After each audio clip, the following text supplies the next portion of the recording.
Vocês sabem que em algum momento vocês já perceberam aquele tipo de cristão que é uma coisa na igreja, mas é outra coisa dentro de casa. Especialmente quem é casado sabe muito bem o que eu estou dizendo. Muitas vezes o marido é um grande líder da igreja, ou um grande pregador, ou uma pessoa de grande influência na sociedade, mas em casa ele é parecidinho com o diabo. Muitos já se depararam também com a mulher que é uma grande líder na igreja, é uma excelente profissional, mas em casa ela parece uma filhinha do diabo também. Então eu gostaria de, nessa ocasião, abordar com vocês um tópico intitulado, a mensagem de hoje intitula-se assim: como usar sabiamente as palavras dentro de casa. Porque dependendo da forma como nós somos dentro de casa, isso demonstrará se em casa você é um agente de Deus para construir as pessoas que você ama, ou se em casa você é um agente do demônio para destruir as pessoas de dentro da sua casa. Então a mensagem dessa manhã vai lhe ajudar a perceber isso. Eu estou sendo um agente de Deus por meio das minhas palavras, ou eu estou sendo um agente de Satanás? Eu espero que você receba com muito carinho essa mensagem, porque é para a sua salvação eterna. O primeiro texto que nós vamos ler, entre vários, se encontra em Provérbios 18, 21. Vamos ver o que a Bíblia primeiramente fala sobre as palavras, e depois uma citação de Ellen White, e aí veremos uma lista de textos bíblicos para sabermos avaliar que tipo de agentes estamos sendo em casa, agentes de Deus ou agentes do diabo. O primeiro texto de Provérbios 18, 21, diz o seguinte: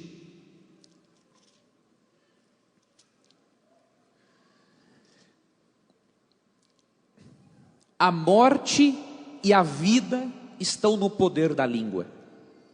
O que bem a utiliza come do seu fruto. Ou seja, se a língua pode levar morte ou vida, isso quer dizer que pela minha língua eu posso ser um agente do diabo para a morte, ou um agente de Deus para a vida. Então isso é claro nesse texto. E o texto de Ellen White eu gostaria de repartir com os irmãos. Se encontra no livro Lar Cristão, não é? Na versão antiga do Lar Adventista. Está, irmãos, na página 30. Prestem bem atenção nisso aqui, queridos. Bênçãos das palavras agradáveis é o tópico. Que poder um homem convertido pode exercer, levando bênçãos e alegria aos que o rodeiam.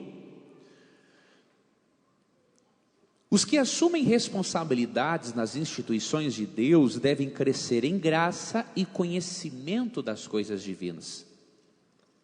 Sempre devem lembrar-se do que o dom da palavra lhes foi confiado por Deus, para ajudar a levar bênçãos a outros.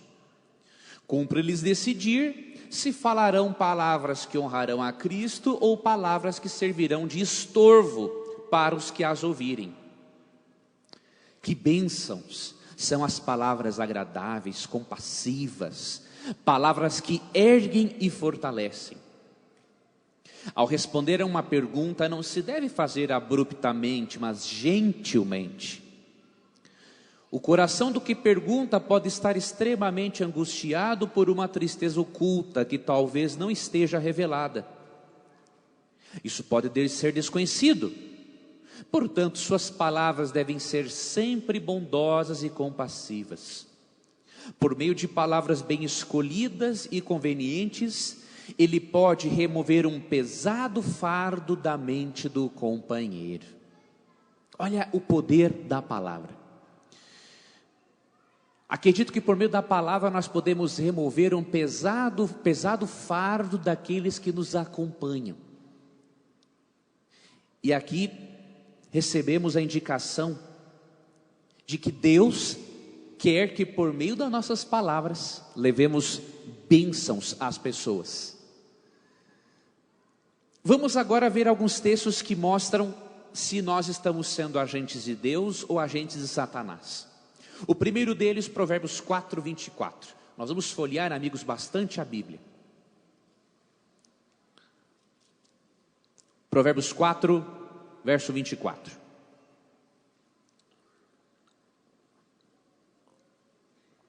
Já que vimos a importância das palavras, vejamos como as estamos usando, queridos, na nossa casa. Desvia de ti a falsidade da boca, afasta de ti a perversidade dos lábios. O primeiro conselho bíblico é: desvie de você a falsidade de boca, afasta de ti a perversidade dos lábios. O cristão tem que afastar da boca dele a perversidade e a falsidade. Pessoas que falam perversamente e de maneira falsa não terão relacionamentos construtivos e saudáveis. Nunca. É impossível ter um bom relacionamento baseado na falsidade e na palavra perversa. Segundo texto, Provérbios 8, verso 13.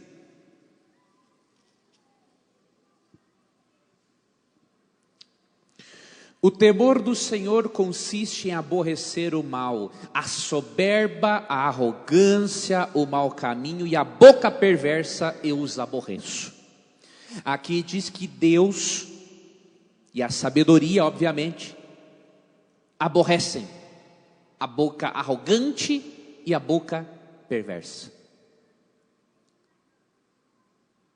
Ou seja, não há como Deus se relacionar direito com uma pessoa arrogante e uma pessoa perversa. Deus ama, mas o relacionamento fica difícil, porque Deus odeia a arrogância e a perversidade na forma de tratar os outros. Deus odeia esse tipo de coisa. Então você pode estar tendo um relacionamento com Deus não muito bom por causa da arrogância ou por causa das palavras perversas que saem da sua boca. Então avalie. Outro texto, amigos, Provérbios 11, 9 e 11. Provérbios capítulo 11, versos 9 e 11. O ímpio com a boca destrói o próximo, mas os justos são libertados pelo conhecimento. Verso 11. Pela bênção que os retos suscitam, a cidade se exalta, mas pela boca dos perversos é derrubada. Deixa eu começar pelo segundo verso. O poder da palavra negativa é tão grande, que diz que a boca do ímpio pode destruir o quê, irmãos? Uma cidade. Se a boca do ímpio pode destruir uma cidade, imagine o que a boca do ímpio faz com uma família. E olha o verso 9, diz que o ímpio com a sua boca destrói o próximo. Ou seja, quem usa as palavras dentro de casa para destruir as emoções da esposa, ou do marido, ou dos filhos, ou dos pais, é ímpio, não é cristão. O que o texto diz? A boca do ímpio destrói quem? Então, meu irmão e minha irmã, se a sua boca destrói e não constrói, biblicamente você é um ímpio. Eu pergunto, ímpios estarão no céu? Só se for no céu da boca do tigre, porque no paraíso não vai estar. A boca do ímpio destrói as pessoas, não constrói as emoções, não incentiva as pessoas a crescerem. Como tem pais ímpios neste mundo? Ao invés de construir a autoestima dos filhos, destrói a autoestima dos filhos, só cobrando, só vendo o lado negativo das crianças. Parece que o filho não tem nada de positivo. Depois essa criança cresce com uma autoestima baixa, com problemas emocionais, por culpa deste pai, desta mãe ímpia. Porque não usou as palavras para construir os filhos, mas para destruí-los. Eu não sei se você lembra do Salmo 127:3, mas os filhos são herança do Senhor. Se você destruir a herança do Senhor com as suas palavras, o que Deus vai fazer com você no juízo final? Vai lhe destruir também. Minha irmã e meu irmão, aquilo que dizemos para os nossos filhos, fica registrado lá no inconsciente deles, por todo sempre. Cuidado. Saiba diferenciar entre o erro do seu filho e o seu filho.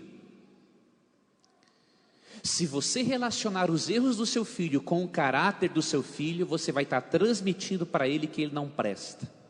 Agora, se você diferenciar duas coisas, filho, eu não gostei, papai ama você, a mamãe ama você, mas eu não gostei desse comportamento que você fez. O seu filho vai ter muito claro na mente que o que você não gostou é do comportamento errado, e não que você odiou o filho. Se você não está fazendo isso devidamente, você está sendo um ímpio, uma mulher ímpia. Outro texto, Provérbios 12:25.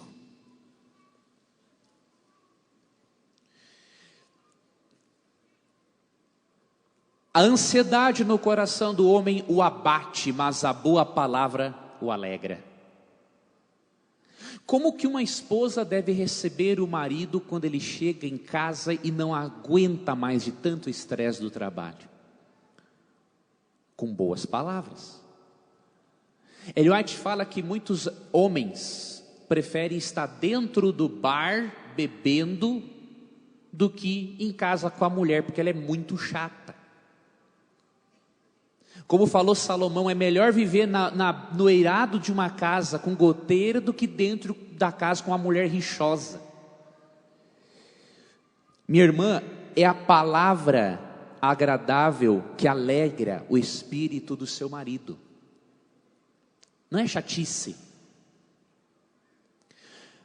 Marido, quando a sua esposa está abatida, ela também não precisa de críticas suas. Ela precisa de uma boa palavra para alegrá-la. Porque um marido chato, reclamador, não dá para aguentar mesmo. É a boa palavra que alegra. Agora a palavra ruim abate a pessoa. Você vai ser um agente de Jesus para restaurar, ou um agente do diabo para acabar com a pessoa? A escolha é sua. Naquela citação que eu li de Ellen White no início, ela falou: cabe a cada um de nós decidir a maneira como vamos usar as palavras. Outro texto, irmãos, Provérbios 15:2. A língua dos sábios adorna o conhecimento, mas a boca dos insensatos derrama estultícia. Aqui é um princípio interessante, diz que a língua do sábio, ele adorna o conhecimento. O que é isso? A língua, a boca de quem é sábio, torna o conhecimento enfeitado, bonito, atraente. Ou seja, você pode ser uma pessoa extremamente inteligente, com muito conhecimento, mas se pelas suas palavras você não adorna o seu conhecimento, você parece um estulto, um ignorante. Eu já tive debates com ateus educados e ateus muito mal educados. Dá gosto de você ter um bom debate com uma pessoa educada, que discorda das suas ideias, mas que tem o propósito de crescer junto com você. Agora, eu já debati com ateus que, por mais conhecimento que tivessem da área da filosofia, o conhecimento se tornou burrice por causa das palavras dele. As palavras dele não enfeitam o conhecimento. Então, pelas suas palavras você vai enfeitar, pelo o tom da sua voz, você vai tornar o conhecimento atrativo ou não atrativo. Quer ver um exemplo? Uma coisa é você dizer para um aluno seu do estudo bíblico, ou para um irmão de outra igreja, o seguinte: querido irmão, dos últimos recados de Deus para a humanidade em Apocalipse 14:7, é para nós o adorarmos no sábado, reconhecendo que Ele é o nosso Criador e o nosso Salvador. O sábado é um lembrete semanal de que nós não estamos no mundo por acaso e de que a graça nos salvou. Outra forma é você dizer: quem não guarda o sábado tem a marca da besta e vai para o inferno de cabeça para baixo. Você entendeu? Como é que você vai como que o conhecimento se torna atrativo? Pela forma como você apresenta. Então, adorne o seu conhecimento com as suas palavras. Outro verso, amigos, interessante, verso 26 do capítulo 15 mesmo, e no verso 28, Provérbios 15, 26 e 28. Abomináveis são para o Senhor os desígnios maus do mal, mas as palavras bondosas lhes são aprazíveis. Ou seja, Deus tem prazer em ouvir pessoas dizerem palavras bondosas. É uma coisa que dá prazer ao coração de Deus. Verso 28. O coração do justo medita o que há de responder, mas a boca dos perversos transborda maldade. Olha que texto forte, irmãos. A boca de quem medita no que vai dizer para os outros? Do justo. Ou seja, a gente que diz o seguinte: eu sou assim mesmo.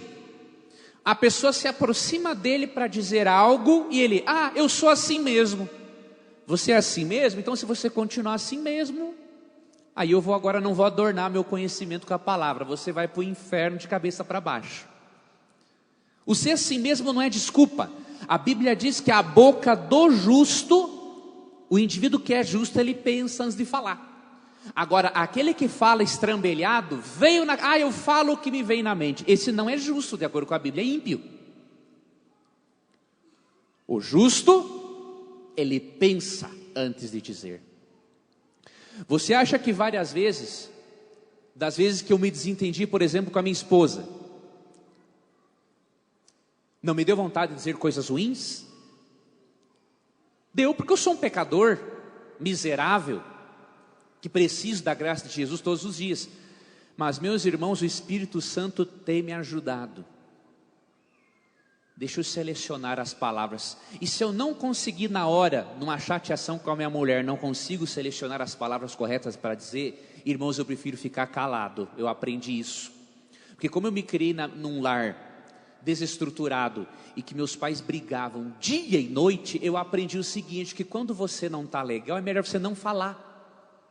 Porque se você vai falar bobagem. Então não fala nada. Minha mulher é a mesma coisa.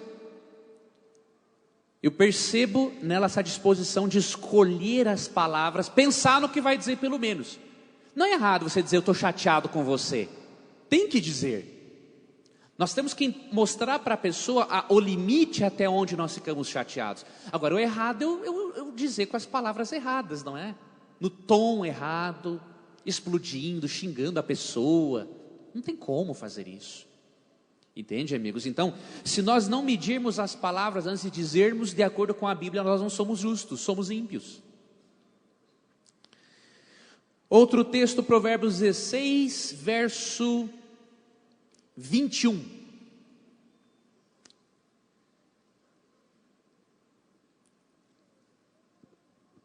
O sábio de coração é chamado prudente e a doçura no falar aumenta o saber. Você quer provar para alguém que você está com a razão? Além de dizer a verdade, seja doce no falar. Com arrogância, com brutalidade, não se resolve nada. A verdade se torna mentira quando falamos ela de maneira errada. Você pode falar de uma verdade bonita, que é a doutrina do dízimo. Mas se você não usar na doçura do falar e a palavra correta, ela se torna horrível. A doutrina da imortalidade da alma e da mediunidade é antibíblica. Mas a forma dócil, como muitos espíritas a apresentam, ela parece verdade. Vocês perceberam o poder das palavras? Você pode ter a maior razão que for dentro da sua casa, mas se você não usa palavras dóceis, você passa por mentiroso. Porque a palavra má, ela já cria uma resistência na outra pessoa para aceitar aquilo que estamos dizendo. Você entendeu?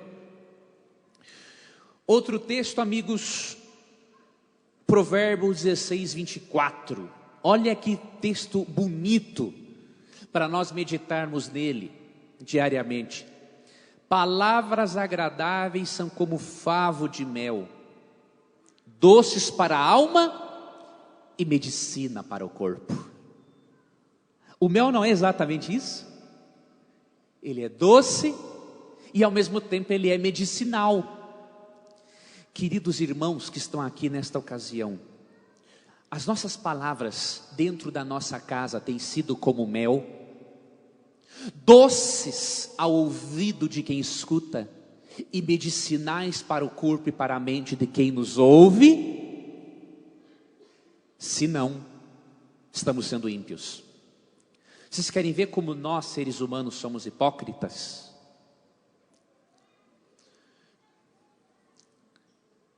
Se o teu chefe for um mala e ele te for duro com você, ou te tratar injustamente, você respira fundo e transparece um semblante como se nada tivesse acontecido. Agora, o seu filho, sem querer, quebrou um copo, você só faltou dar um tapa na cara dele. Hipocrisia. Se você consegue ser bonzinho diante do teu chefe, como é que você não consegue ser bonzinho com o seu filho? Me perdoe a sinceridade, você é hipócrita. Você é falso. Você acha que um copo tem mais valor do que a felicidade do seu filho? Meus amigos, eu sou um cara muito defeituoso. Tem pecados que eu cometo que eu não deveria cometer mais. Mas desse pecado, graças a Deus, eu acho de tanto eu ver essas coisas dentro da minha casa. Esses dias a minha filha quebrou o meu iPad. Não é de doer no coração? Eu peguei e ela puxou da minha mão porque ela queria pegar. Ele caiu virado. Na hora me deu uma tristeza pelo iPad, mas quando eu vi o rostinho da minha filha, que ela fez um rostinho de querer chorar, já lembrei que eu fui criado à base do grito, né? O que Deus colocou na minha mente, irmãos? Falei assim, filhinha, não estou falando num tom diferente do que eu falei com ela, não. Se eu mentir, a minha mulher pode se manifestar em público e dizer, se é um mentiroso, é um hipócrita. Viu, querida? Pode pegar o microfone e dizer mesmo. Quase que ela levantou, irmãos. Que susto que eu levei agora. Eu cheguei e falei assim para minha filha, filha, você não deveria ter puxado o iPad do papai, mas minha filha, você é muito mais importante para o papai do que esse iPad. Deus vai ajudar o papai a arrumar um dinheiro e arrumar ou comprar outro.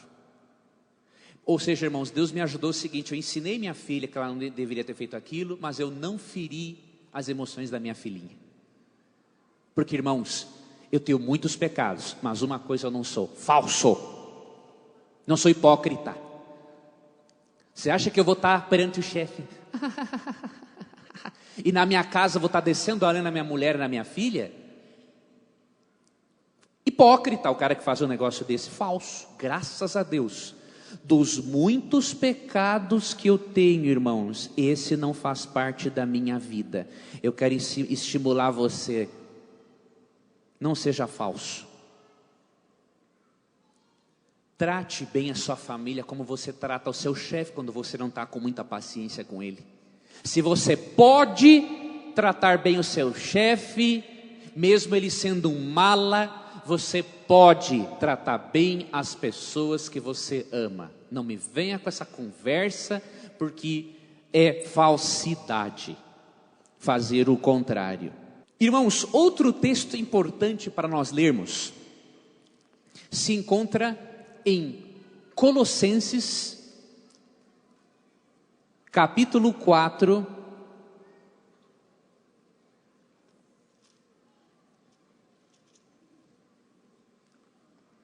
verso 6. Vamos para alguns textos agora do Novo Testamento para nós finalizarmos.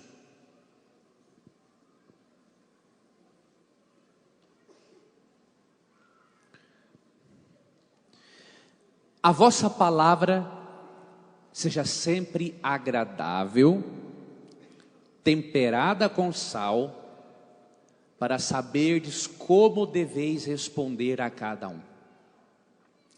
Aqui diz que a nossa palavra deve ser temperada com sal, ou seja, assim como o sal dá sabor aos alimentos, as suas palavras devem dar sabor à vida das pessoas que rodeiam você. Palavras temperadas com sal. Meu irmão e minha irmã, as suas palavras dentro de casa são temperadas com sal ou temperadas com pimenta do reino? É uma pergunta que você precisa fazer para você mesmo. Suas palavras dão sabor à vida das pessoas ou tornam a vida das pessoas ao redor uma vida amarga, triste? Ellen White também diz, irmãos, que muitas mulheres estão morrendo à míngua e mais cedo por falta de palavras de encorajamento por parte dos esposos, dos maridos. Quando você conversa com a sua esposa, você só sabe conversar com ela para criticá-la ou para pedir sexo? Ou você também conversa com sua esposa para dizer o quanto ela é importante, o quanto a vida dela é importante para você? Vamos abrir aqui, irmãos, no Evangelho de Mateus, capítulo 12, 33 a 37. Ou fazei a árvore boa e o seu fruto bom, ou a árvore má e o seu fruto mau? Porque pelo fruto se conhece a árvore. Raça de víboras, como podeis falar coisas boas sendo maus? Porque a boca fala do que está cheio o coração. O homem bom tira do tesouro bom coisas boas, mas o homem mau do mau tesouro tira coisas más.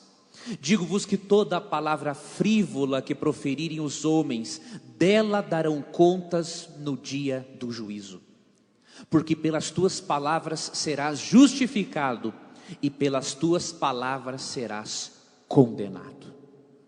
Que texto, hein, meus amigos?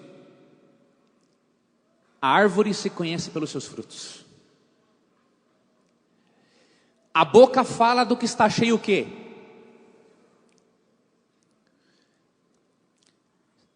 Se você usa palavras boas, na maior parte do tempo, é porque você é uma árvore que dá bons frutos. Você é uma árvore boa. Agora, se você é mau em suas palavras ou má, você é uma árvore ruim. E o que Cristo vai fazer com as árvores infrutíferas? Passar-lhe o serrote. Não vai ficar. No reino de Deus serão plantadas, enxertadas no terreno, na plantação celestial, árvores boas. Ervas daninhas serão queimadas. E esse texto fala também, queridos, que pelas nossas palavras seremos justificados ou condenados. Ou seja, é perigoso julgarmos os irmãos. O irmão que você pode estar julgando hoje, ele pode estar no reino dos céus amanhã e você do lado de fora. Sabe por quê? Vou lhe dar um exemplo muito típico que acontece no nosso meio. Um irmão comete o adultério, ou a irmã comete o adultério, e aí esse irmão está voltando para os braços de Jesus arrependido, e aí todo mundo quando entra na igreja olha assim, ó, olha lá o pecador, ó, olha lá a pecadora, ó. Tinha que ter disciplina também assim para fofoqueiro, né? Que no manual da igreja manda disciplinar fofoqueiro, mas nós disciplinamos só adulto e o fofoqueiro não se disciplina. Se disciplinasse mais o fofoqueiro, olha, ia ser uma beleza. Agora você que está olhando assim, olha, aquele é um pecador, olha, aquela é uma pecadora. Digamos que no futuro você também caia no adultério. Você está se condenando pelas suas palavras. Nós nunca devemos julgar, irmãos, as pessoas, sabe por quê? Nós não somos melhor do que ninguém. Muitos de nós não cometemos o mesmo erro que aquela pessoa porque não tivemos apenas a oportunidade, porque queríamos fazer a mesma coisa. E nós somos hipócritas, né? Porque nós queremos projetar nos outros que eles são pecadores. Agora, eu não sou. Irmãos, não é assim que nós resolvemos o nosso problema. Nós temos que reconhecer diante de Deus, Senhor, aquele irmão errou, mas Senhor, olha, se eu tivesse a oportunidade como pecador eu faria o mesmo. Portanto, Senhor Deus, me livra de cair e me ajuda a ser um instrumento nas suas mãos para levantar aquele meu irmão, ao invés de eu estar, irmãos, alimentando fofoca. E eu finalizo o sermão, irmãos, deixando o último texto, que eu não poderia deixar de ler esse texto antes de nós irmos embora, que está em 1 João, capítulo 3, verso 18. Nós aprendemos, queridos, que as palavras são fundamentais. Por meio delas nós demonstramos se somos justos ou ímpios. Por meio delas demonstramos se somos agentes de Deus para construir as pessoas ou agentes do diabo para destruir as pessoas. Mas as palavras em si não são um fim em si mesmas, para demonstrarmos o nosso amor para com aqueles que nos odeiam. Porque 1 João 3,18 diz assim: filhinhos, não amemos de palavra nem de língua, mas de fato e de verdade. Você deve demonstrar que ama por meio das suas palavras, mas não deve ficar só nas palavras. Você demonstra que ama também por meio de atitudes, por meio de atos concretos, por meio de carinho, por meio de atenção, por meio de compreensão. Que você e eu, meu irmão e minha irmã, aprendamos a usar sabiamente as palavras. Se você achar essa jornada difícil, ajoelhe-se diante de Jesus, peça ajuda. E se você for uma pessoa que foi abusada verbalmente na infância e hoje está refletindo o mesmo abuso na sua família, busque ajuda terapêutica. Deus vai usar um bom profissional para te ajudar a mudar de vida, a construir ao invés de destruir com as suas palavras. Que a graça de Jesus, o amor de Deus e a comunhão do Espírito seja com você nessa ocasião.